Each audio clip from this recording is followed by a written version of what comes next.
School പരീക്ഷകളുടെ എണ്ണം 2 കുറയ്ക്കണമെന്ന നിർദ്ദേശവുമായി Kanthapuram A P Abubakar Musliyar. സമയം വർദ്ധിപ്പിക്കുന്നതിന് പകരം പരീക്ഷകളുടെ എണ്ണം കുറയ്ക്കുന്നതാണ് നല്ലത്. വാർഷിക അവധി മെയ്, ജൂൺ മാസത്തിലായി പുനഃക്രമീകരിക്കാം. എല്ലാ ആവശ്യങ്ങളും കൂടിയാലോചിച്ച് തീരുമാനിക്കുകയാണെങ്കിൽ തർക്കമുണ്ടാകില്ല എന്നും കാന്തപുരം പറഞ്ഞു. ചൂട് വർദ്ധിച്ച മാസമാണ് മെയ് മാസം.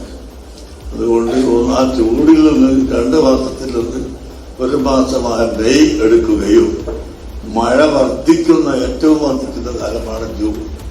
ആ ജൂൺ മാസം കൂട്ടിച്ചേർത്ത് അങ്ങനെ 2 മാസമായാൽ തണുപ്പ് മഴ വർദ്ധിച്ച കാലത്തിൽ നിന്നും ചൂട് വർദ്ധിച്ച കാലത്തിൽ നിന്നും സമയമെടുത്ത് കുട്ടികൾക്ക് ഒഴിവ് കൊടുത്തു എന്ന് പറയാവുന്നതായിരിക്കും.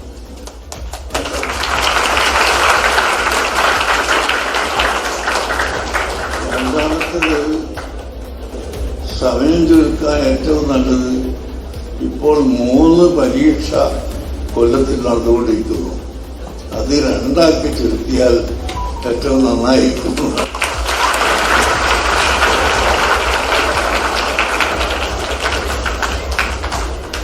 ഇവിടെ അറബി കോളേജിലും അതുപോലെ മറ്റു കോളേജുകളിലെല്ലാം കൊല്ലത്തിൽ 2 പരീക്ഷയാണ് നടത്താറുള്ളത്. അതുപോലെ നമ്മുടെ സ്കൂൾ വിദ്യാർത്ഥികൾക്കും